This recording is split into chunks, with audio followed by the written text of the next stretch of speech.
আসসালামু আলাইকুম সবাইকে। আজকে একটু তোমাদের সাথে গল্প করতে আসলাম। মেডিকেলে চান্স পাওয়ার পরে ডিপ্রেশনে পড়ার দুটো উপযুক্ত সময় হচ্ছে জাস্ট ক্লাস শুরু হওয়ার পর আর আরেকটা ফার্স্ট প্রফের ঠিক আগ মুহূর্তটাতে। ক্লাস শুরু হওয়ার পরে আমাদের সবারই কিছুটা সময় লাগে সব কিছু একটু বুঝে উঠতে, সব কিছুকে একটু গুছিয়ে নিতে। কিন্তু ঠিক এই সময়ে কিছু নতুন মুখের আবির্ভাব ঘটে, যারা কিনা সব কিছু ঠিক আগেই বুঝে নিচ্ছে, সব কিছুকে খুব সুন্দরভাবে হ্যান্ডেল করতেছে। স্যাররা যে কোনো কোশ্চেন করলে ক্লাসে সেটা আগে উত্তর দিচ্ছে, আইটেম টেবিলে খুব ফ্লুয়েন্টলি ইংলিশে আইটেমগুলো দিচ্ছে। আর এসব দেখে আমাদের সবার মনে একটা হীনমন্যতার সৃষ্টি হয়, যে আমি মনে হয় কিছু পারি না, আমি খারাপ স্টুডেন্ট হয়ে যাচ্ছি, আমার সাথে কেন এরকম হচ্ছে, এসব চিন্তাভাবনাগুলো শুরু হয়।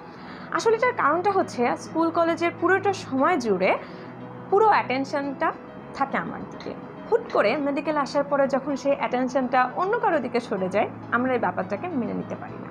এবং তখন আমরা কি করি, পড়াশোনা না করে, নিজের খুশি না থেকে, নিজের ক্যাম্পাস লাইফটাকে, নতুন এই যে এক্সপিরিয়েন্সটাকে, সেটাকে এনজয় না করে মন খারাপ করে এক কোনায় বসে থাকি, যে মনে হয় আমার দ্বারা কিছু হবে না। অ্যাকচুয়ালি এবার যদি আমি আমার লাইফের ঘটনাটা একটুখানি শেয়ার করি, আমি ক্লাস শুরু হওয়ার আগেই একে দত্ত স্যারের বইটা কিনে নিয়ে আসছিলাম, অ্যান্ড দেন কিছু পৃষ্ঠা পড়ছিলাম আর কি। তো ক্লাসের মেবি ফার্স্ট দিন ওর সেকেন্ড দিনে যখন স্যার আমাকে থোরাসিক ইনলেটের বাউন্ডারিটা ধরলেন, আমি এসেই মুখস্থ আকারে বলে দিলাম। মানে ওই দিন যে জাস্ট কি খুশি যে আমি এখানে একাই ভালো স্টুডেন্ট আছি, আর কোনো ভালো স্টুডেন্ট নাই, এবং বাকি স্টুডেন্টগুলো তাকায় ছিল, আল্লাহ এই মেয়েটা এত ভালো পারে, ও এত কিছু পারে। আসলে আমি তো পড়াটা আগে পড়ে আসছিলাম, তাই না? আমি যদি না পড়ে আসতাম তাহলে তো আমি সেটা জানতাম না। এখন এই খুশিটাকে কিন্তু আমি পারি নাই সারাটা বছর জুড়ে ধরে রাখতে, কারণ একটা মানুষের জীবনে উত্থান পতন সব সময় আছে। আমার পক্ষে কোনোভাবেই সম্ভব না প্রতিদিনের আইটেমে 7+ মার্কস সিকিউর করা। আমার পক্ষে কখনোই সম্ভব না প্রতিটা পরীক্ষাতে হায়েস্ট মার্ক পাওয়া।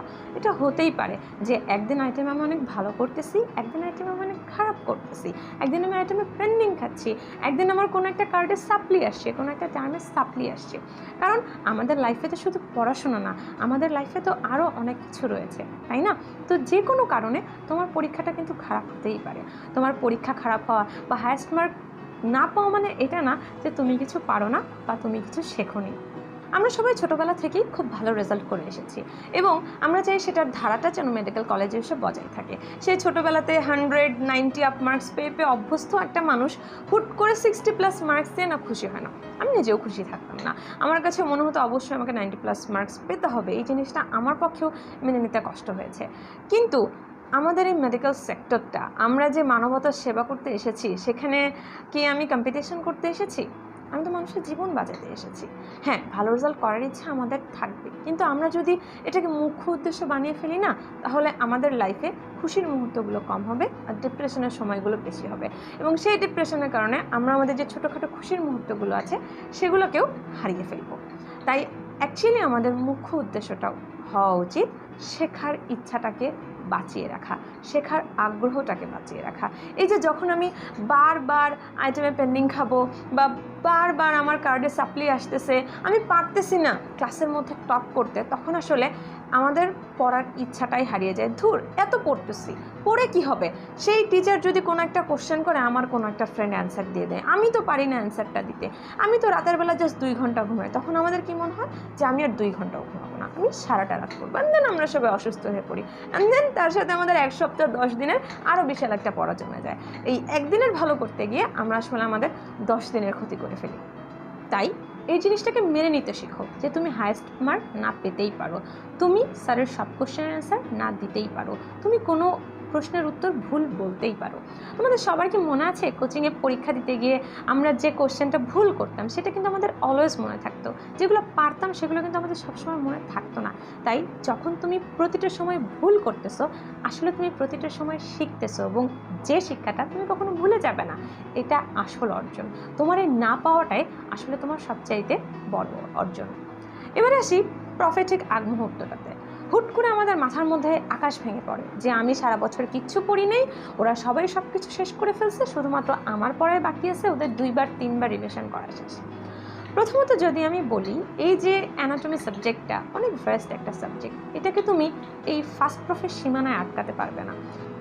ফার্স্ট প্রফ শেষে তুমি যখন থার্ড ইয়ার উঠবে তখনও তোমার এই অ্যানাটমি ফিজিওলজি লাগবে। Fourth year, fifth year, even post গ্র্যাজুয়েশনের সময় তুমি যখন প্র্যাকটিসও করবা তখনও কিন্তু তোমার এই অ্যানাটমি ফিজিওলজি বায়োকেমিস্ট্রি লাগবে। তাহলে তুমি কীভাবে চিন্তা করতেছো যে তুমি এই ফার্স্ট প্রফের মধ্যে তুমি এই সিলেবাসটাকে শেষ করতে পারবা? আমার লাইফের একটা কথা বলি, আমি মেডেল ইউনিভার্সিটি গ্রুপটা যেদিন শুরু করি সেদিন আসলে আমি জানতামও না ফেসবুকে গ্রুপ কীভাবে ওপেন করতে হয়, মেসেঞ্জারে গ্রুপ কীভাবে খুলতে হয়। ইভেন আমি আমার ফার্স্ট ভিডিওটা বানিয়েছিলাম আমার এক হাতে ফোন অ্যান্ড এক হাতে আমি হাইলাইটার দিয়ে দাগিয়ে দাগিয়ে অ্যাকচুয়ালি ভিডিওটা রেডি করতেছিলাম। আমি ইভেন এটাও জানতাম না ভিডিওর কিছু পোর্শন কাট করে দেন সেগুলোকে অ্যাড কীভাবে করতে হয়। ভিডিওর মাঝখানে যদি কোথাও একটা ভুল হয়ে যেত আমি আবার নতুন করে ভিডিওটা শুরু করতাম। আমি প্রতিদিনই নতুন নতুন করে জিনিসগুলো শিখতেছি। এখন এই যে গ্রুপের বিভিন্ন কাজ বা ভিডিও এডিট করা শেখার, এটা তোমার একটা শখের জিনিস, এটারও কি কোনো শেষ সীমানা আছে? শখের জিনিসটারও কিন্তু শেষ সীমানা নাই। আমাদের সবারই খুব নিত্যদিনের সঙ্গী, একদম খুব নিয়ারেস্ট অ্যান্ড ডিয়ারেস্ট ওয়ান হচ্ছে গিয়ে আমাদের ফোন। রীতিমতো আমরা না খেয়ে থাকতে পারবো, আমরা না ঘুমায় থাকতে পারবো, বাট ফোন ছাড়া কিন্তু আমরা একটা মুহূর্ত থাকতে পারবো না।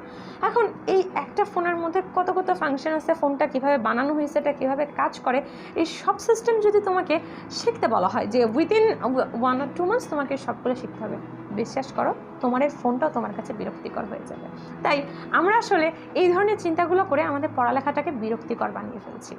তার মানে কি আমরা প্রফ দেবো না? না, অবশ্যই আমরা দিব, কিন্তু তুমি তোমার এই প্রত্যেকটা সাবজেক্টকে শিখতে থাকো, প্রতিদিন নতুন করে একটা একটা জিনিস শিখতে থাকো। মাঝপথে যদি প্রফটা চলে আসে দিয়ে দিলে প্রফটা, কি এমন ক্ষতি হলো?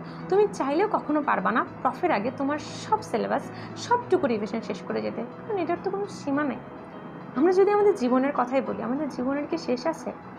হয়তো বা বলতে পারো হ্যাঁ মৃত্যু হলেই তো জীবনের শেষ। আসলে কি জীবনের শেষ? নতুন তো একটা চিরন্তন একটা জীবন আরও শুরু হতে যাচ্ছে। হয়তো বা মৃত্যু দিয়ে আমরা আমাদের এই দুনিয়াবী জীবনটার আনুষ্ঠানিক শেষ বলে ঘোষণা করি, কিন্তু শেষ তো না। তাহলে আমাদের এই MBBS-এর পড়ালেখাটার কীভাবে শেষ হবে তোমরাই বলো। প্রথমে আমি এরকম একটা কোটেশন পড়েছিলাম যে একজন ডাক্তার যখন তার মধ্যেকার ছাত্রত্বটাকে সে ধ্বংস করে ফেলে, সে মূলত ভালো ডাক্তার হওয়ার পথটা থেকেই সরে যায়। তাই সবসময় আমাদের শেখার ইচ্ছাটাকে বাঁচিয়ে রাখতে হবে, ভালো রেজাল্টের অবশ্যই ইচ্ছা থাকতে হবে। এটা আমাদের একটা প্যাশন, এটা আমাদের একটা খুশির বস্তু, কিন্তু এটাকে আমাদের মুখ্য উদ্দেশ্য করা যাবে না। অলওয়েজ নতুন নতুন কিছু শেখাটাকে আমাদের মুখ্য উদ্দেশ্য করতে হবে, আমাদের শেখার ইচ্ছাটাকে বাঁচিয়ে রাখতে হবে, তাহলেই তো আমরা ভালো ডাক্তার হতে পারবো, তাই না? আর মন খারাপ করে বসে থাকা এবং টেনশন করে বসে থাকলে না আসলে তোমার শেখাও হয় না, অ্যান্ড তোমার ভালো রেজাল্ট করার জন্য যতটুকু প্রিপারেশন নেওয়া দরকার সেটাও হয় না। এই মন খারাপ করে বসে থাকা জাস্ট একটা লস প্রজেক্ট। তাই যারা এতক্ষণ ধরে মন খারাপ করে বসেছিলা, এখন এই মন খারাপটাকে সরায় ফেলে বইটা খোলো। তুমি তো পুরোটা বছর বইয়ের পৃষ্ঠাগুলো অন্তত চেনো, তাই না? এমন তো না যে বইয়ের পৃষ্ঠাগুলো চেনো না, সেই বইয়ের পৃষ্ঠাগুলোকেই বলো যে দেখ আমি কিন্তু তোদেরকে চিনি, এতটুকু গেইন তো তোমাদের সবারই হয়েছে। আগে চিন্তা করো তোমার কী কী শেষ হয়েছে, নট এটা যে তোমার কী কী শেষ হয়নি। তখন এই বিশাল সমুদ্রের কথা মনে পড়ে মনে হবে দূর এত কিছু বাকি আছে, আমার ভালো লাগতেছে না, আমি আর পড়বই না। তাই সবাইকে শুভকামনা জানিয়ে শেষ করছি আজকে। ধন্যবাদ সবাইকে।